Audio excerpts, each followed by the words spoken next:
Alright, let's get real for a second. Imagine this.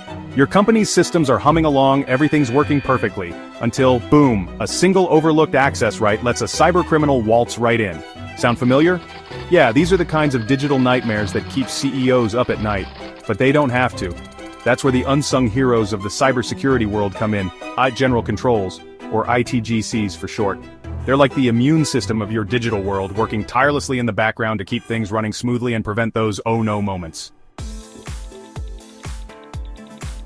Let's kick things off with the first line of defense in our ITGC arsenal: access controls. Think of it like the lock on your front door, but instead of keeping unwanted visitors out of your house, it's safeguarding your company's valuable data and systems. We're talking about who gets in and who stays out, and making sure only authorized personnel have the keys to the kingdom. Multi-factor authentication, MFA, is crucial. That extra layer of security, like a code sent to your phone or a fingerprint scan, can make the difference between a near miss and a full-blown security breach. Regular reviews of user access are crucial. If someone changes roles within the company or leaves altogether, their access to sensitive information needs to be adjusted accordingly. You don't want a former employee still having access to your company's financial records, right? Robust access controls, from password management to regular access reviews, are non-negotiable in today's digital landscape. So, you've got your access controls in place, guarding the digital gates. Excellent. But what happens when you need to make changes to your IT systems?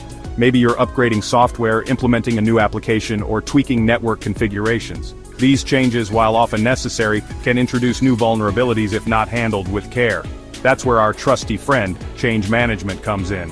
Think of change management as the careful planning and execution behind any modifications to your IT environment.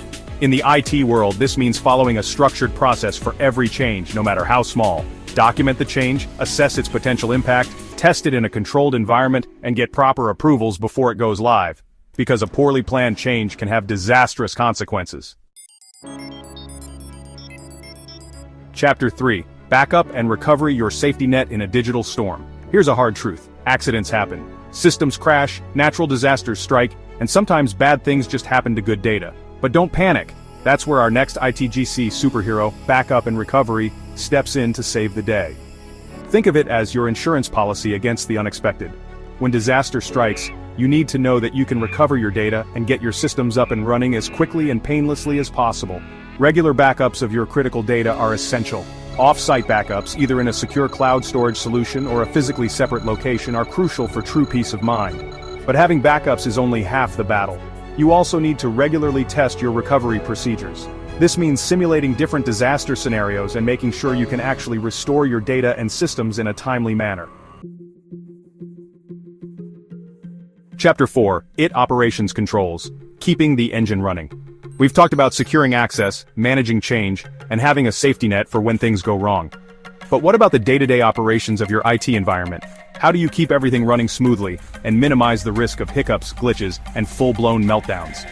Enter IT operations controls. These controls are all about establishing procedures and best practices for the daily management of your IT infrastructure. In the IT world, this means things like implementing strong patch management processes to keep your software up to date and protected from vulnerabilities. It also means monitoring your systems for suspicious activity, performing regular security audits, and having a plan in place for managing your IT assets. Chapter 5. Segregation of duties. Sharing is not always caring. We've arrived at our final ITGC principle: segregation of duties. It's all about making sure that no single person has too much control over critical systems or processes. By separating duties and responsibilities, you create a system of checks and balances that helps ensure accountability and reduces the risk of both intentional and unintentional wrongdoing. This means dividing up tasks like authorizing transactions, approving access requests, and reviewing security logs so that no one person has the ability to fly under the radar and cause havoc.